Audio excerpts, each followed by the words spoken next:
At for today's video nga ni guys ay sasamahan ko ang aking sister ngayon at magbubukas siya ng kanilang piso wifi. At dito nga ni kami guys dadaan sa Nyugan para malilom ang daan at mas malapit. Ayan guys, dito kami madaan sa Nyugan. Kami ay may apuntahan. Ayan yung mga kasama ko sa unahan. Aba, ay malay ko sa inyo. Kayo ay alam na aabutin ng sarili yung bakit hindi kayo dalang payong. Ayos din kayo magayak.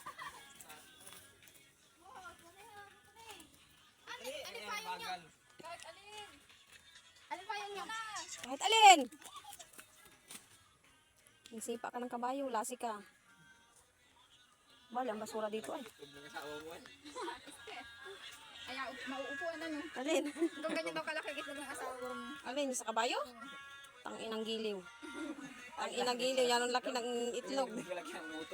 Aba na. Nagagat yung kabayo sa atin. Tapos na niyang kalitang katawan sa iyo ano.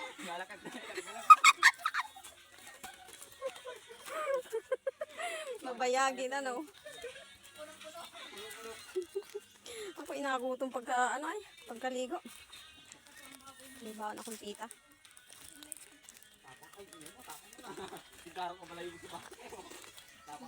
May bulaw yan. Dahil bulaw yan. Maganda ng bulaw oh.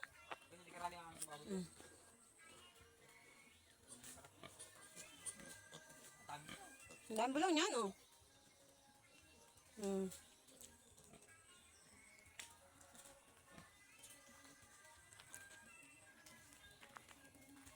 Nasunod yung bulaw. Ang cute ng bulaw oh. Hindi pa yan hiwalay kaya hindi ako dyan. Dito sana ako mabili ay. Hindi pa naman hiwalay yung mga bulaw na yan. Ang haba ni lubid. Takot. Doon yung aking mga kasama. Dito kami dumaan sa Nyugan.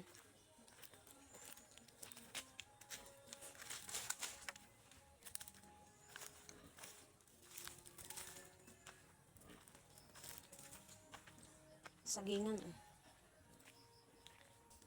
Malaking bagay din ang may sagingan. Bagay pang merienda lang ay. Yun may bunga.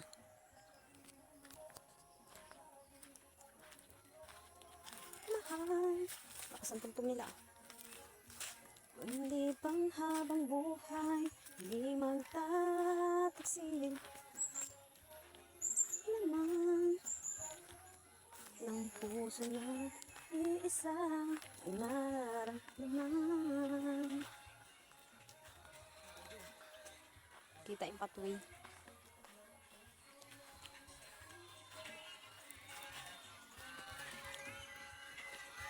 Mira! Sana naman ang punta mo, Mira? Ha? Sana naman ang punta ni Miro. Picture muna si Mira. 1. Bakal siyang pamaypay dyan sa baba. 1, 2. Klik! 1, 2, klik! Klik, klik, klik, klik, klik, klik, klik, klik, klik. Nakahiyad.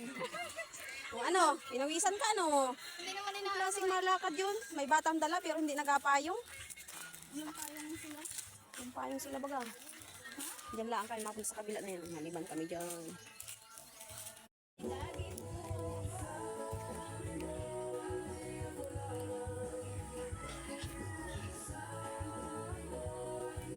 Nakakatakot guys yung aso katapang. Tingnan mo kung saan kami namumusot. Baka mapasabit yung bata. Kaliliitan ka siya.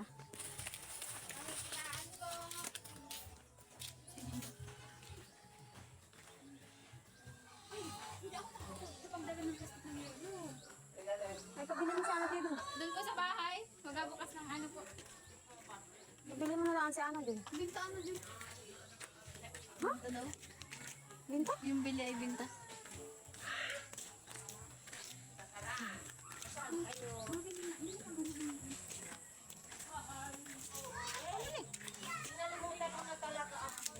Hindi ho ah.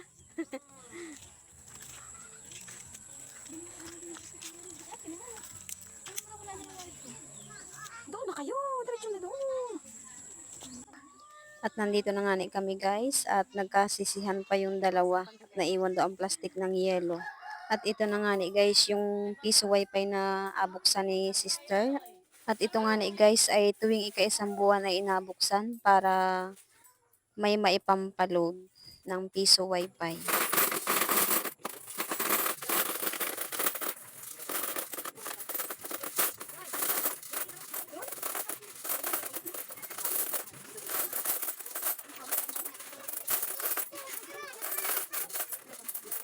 At ito na nga ni guys, nagsimula lang magbilang ng coins ang may-ari ng wifi at ang may bahay.